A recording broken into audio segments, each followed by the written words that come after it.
Well, we're just 3 sleeps away from another big budget. This year, of course, will be without the usual pain of cuts and trims, we think, which should always be part of any budget. But with the economy in desperate need of stimulation and money as cheap as it's ever been, the cuts and trims have been deferred. I want to talk about that because it's all about spending in the right place. And I understand why. You understand why. In the past 3 days, we've had plenty of notice about what's on the way. $1.2 billion for digital services, $40 million in gas projects, although that's very small for gas projects. Liquor producers will get a tax break.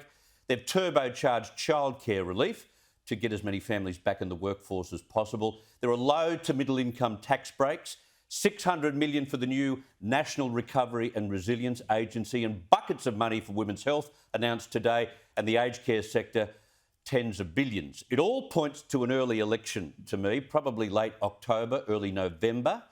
But why is this government afraid of the big ticket items? Sure, aged care is a big ticket, but not to build productivity or change national incomes. We're only catching up to make sure that aged care is where it should be. But I mean big projects such as another dam. I know that's a terrible 3-letter word, but we need dams in places where we can store water for times when it becomes dry.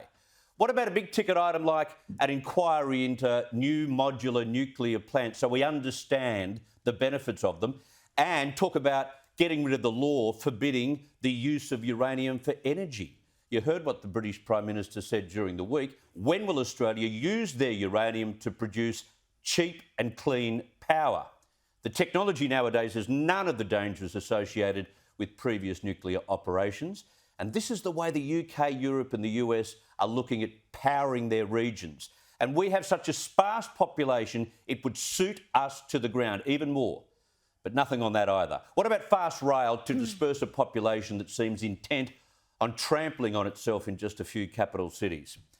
No big ticket items in this budget, despite the need for major projects, game changers that employ a stack of people and drive productivity.